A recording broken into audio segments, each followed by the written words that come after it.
Om Shanti.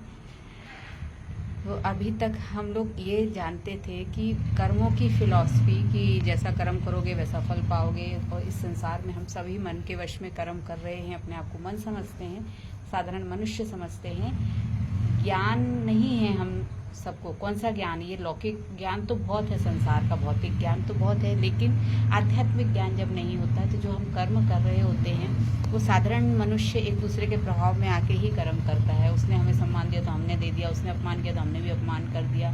Feeling में आ जाना, हर बात का मान सम्मान, यश अपयश, इस सब में फंसना, यही कर्मों का हिसाब किताब है। बदला लेना, किसी को गिराना, ये सब है ना। तो अभी तक हम लोग ये फिलॉसफी समझते रहे कि यही पलट के आपको भी मिलेगा, है ना, जैसा कर्म किया वैसा फल मिलेगा। लेकिन आध्यात्मिकता में जब आए, आध्यात्म मार्ग में जब आए तो ये ज्ञान मिला, परमात्मा के द्वारा ये ज्ञान प्राप्त हुआ कि ये सृष्टि में जो भी कुछ चल रहा है, हर मनुष्य उसमें अपना अपना किरदार प्ले कर रहा है। उसको एक ड्रामा के स्क्रिप्ट में एक पार्ट मिला हुआ है, वो रोल कर रहा है। सबके अंदर उसकी योग्यता के, उसकी क्षमता के हिसाब से उसको रोल दिया गया है, वो रोल वो कर रहा है।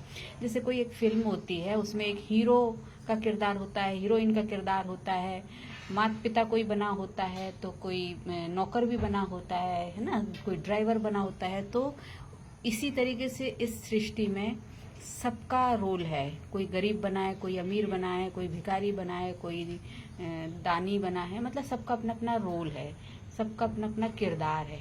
ये ड्रामा का जो ज्ञान दिया है परमात्मा ने, उससे ये समझ में आता है कि सबकी अपनी अपनी एक स्क्रिप्ट मिली हुई है। जैसे एक डायरेक्टर है, उसने स्क्रिप्ट दे दी किसी एक्टर को, चाहे वो फिर चपरासी का रोल कर रहा हो, चाहे वो हीरो का रोल कर रहा हो, वो भी तो एक्टर ही है ना दोनों। तो उनको रोल मिल गया और उसको वो एक्ट करना है उन्हें। तो ऐसे ही ये स्क्रिप्ट मिली हुई है और सब अपने अपने स्क्रिप्ट के हिसाब से रोल प्ले कर रहे हैं। ये ज्ञान मिलने के बाद समझ में आता है कि फिर तो दोष किसी का नहीं है, फिर कर्मों की फिलॉसफी यहाँ पे काम नहीं करती। लेकिन ये ड्रामा का भी ज्ञान आप तभी स्वीकार पाओगे जब अपने को आत्मा रूप में देखो। क्योंकि एक्टर कौन है?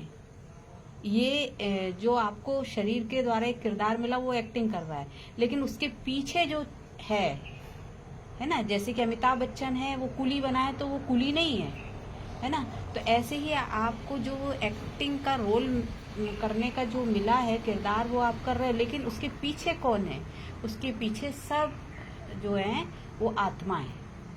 तो जब ये ज्ञान के द्वारा समझ में आता है तो हमें समझ में आता है कि अब आत्मा की जितनी जितनी कहते हैं ना स्टेजेस हैं, जैसे कोई के अंदर 20% है, किसी के अंदर 30%, किसी के अंदर 50%, किसी के अंदर 100% पावर है, तो उस हिसाब से उसको किरदार मिला हुआ है ना।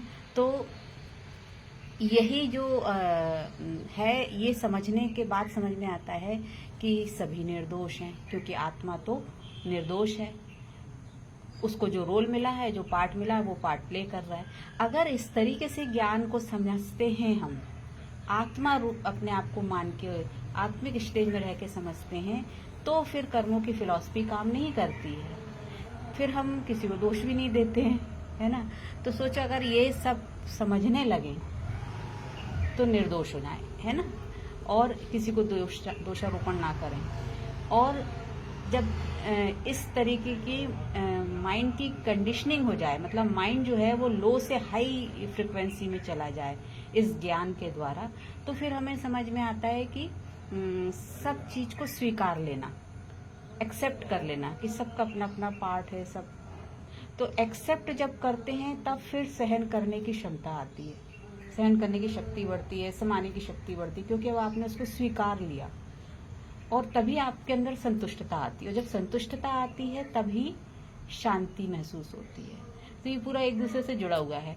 संतुष्टता आएगी, शांति आएगी, तब प्रेम की अनुभूति होगी, और तब आपको सुख की दुनिया अनुभव होगी अपने अंदर। क्योंकि आखिर में तो आपके अंदर से ही ये दुनिया बाहर दिख रही ना। मान लो इस शरीर के अंदर आत्मा नहीं है, मैं शरीर में हूँ, मैं शरीर के अंदर नहीं हूँ, बाहर शरीर छोड़ के बाहर निकल गई, शरीर की डेथ हो गई, तो ये दुनिया मेरे लिए खत्म, है ना। तो मेरी ही क्रिएशन है बाहर, ये ड्रामा जो चल रहा है, इसको मैं जिस ढंग से, अगर मैं साधारण मनुष्य बन के देख रही हूँ तो ये सब कुछ मुझे गलत गड़बड़ सब दिख रहा है ना, जो कि होता ही है, क्योंकि जन्म जन्म से साधारण मनुष्य ही रहे। लेकिन परमात्मा कहते हैं तुम अपने को दिव्य आत्मा समझो, देवकुल की आत्मा समझो। तो अब इस दृष्टि से जब देखोगे तो जैसे मंदिर में बैठी हुई मूर्ति सबको निर्दोष रूप में देख रही है, ऐसा देखने का अभ्यास हो जाएगा। तो ऐसा अभ्यास करने से आपके मन की शांति सदा काल के लिए बनी रहेगी, क्योंकि संतुष्टता आपकी पूंजी होगी। क्योंकि ज्ञान के द्वारा आपने देखा कि ये तो सब ड्रामा प्ले हो रहा है। ओम शांति।